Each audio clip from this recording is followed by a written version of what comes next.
So ఎట్లా మరి class room ఇట్లే ఉంచాలా మార్చాలా? మార్చాలి. ఏం కావాలి?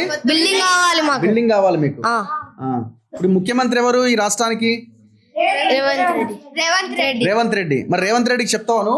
చెప్తా సార్. ఏమని చెప్తావు? కెమెరా చూసి చెప్పు. మాకు కొత్త బిల్డింగ్ కావాలి. ఇక్కడ చూసి చెప్పు. మాకు కొత్త బిల్డింగ్ కావాలి. మీకు కొత్త బిల్డింగ్ కావాలి. ఏ స్కూల్ మీది? ZPHS కిషన్ నగర్. ZPHS కిషన్ నగర్. ఏ మండల్? ఫరూక్ నగర్ మండల్. ముఖ్యమంత్రిని అడుగు, సీఎం గారిని. సీఎం సార్ కొత్త బిల్డింగ్ కావాలి సార్. కొత్త బిల్డింగ్ కావాలి సార్. వీళ్ళ బిల్డింగ్ పెచ్చులు ఊడిపోయి కింద పడిపోయి పిల్లలు ఆగమవుతున్నారు. ఏం జరుగుతుందో అర్థం కాని పరిస్థితి. ఒక ఆయమ్మ మీద పడి భుజం విరిగిపోయింది. ఆమె 10 రోజుల నుంచి స్కూల్కి రావట్లేదు. 4-5 పిల్లల మీద కూడా గతంలో పడ్డది.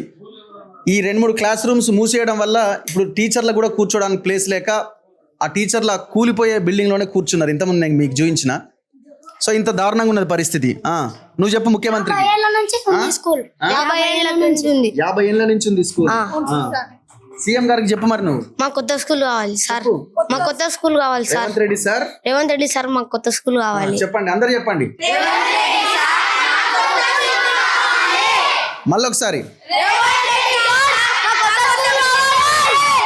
మళ్ళొకసారి.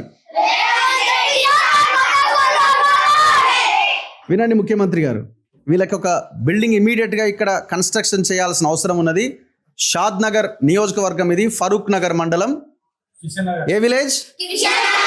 Kishan Nagar village. 7th class పిల్లలు ఎంత యాక్టివ్ ఉన్నారో చూడండి. సో ఇట్లాంటి పిల్లలు ఇట్లాంటి బిల్డింగ్లో రేపు పొద్దున పేరెంట్స్ కనుక మా పిల్లలకి ఏమైనా అవుతుందని పంపించకపోతే అయితే ప్రైవేట్ స్కూల్కి పంపాలి. కానీ పంపించగలరా ఈ పేరెంట్స్? పంపించలేరు కాబట్టి ఈ స్కూల్కి పంపిస్తున్నారు. రేపు ఒకవేళ ఈ పిల్లలు చదువు మధ్యలో మానేస్తే సిచ్యువేషన్ ఏంది? అందుకే ఎమ్మెల్యేలు, మంత్రులు, ముఖ్యమంత్రి మీ పిల్లలు, మీ మనవళ్ళు ఏ స్కూల్లో చదువుతున్నారో ఒక్కసారి ఆలోచించండి. ఓకే, గట్టిగా అడగాలి మనం. Okay, yeah, bye.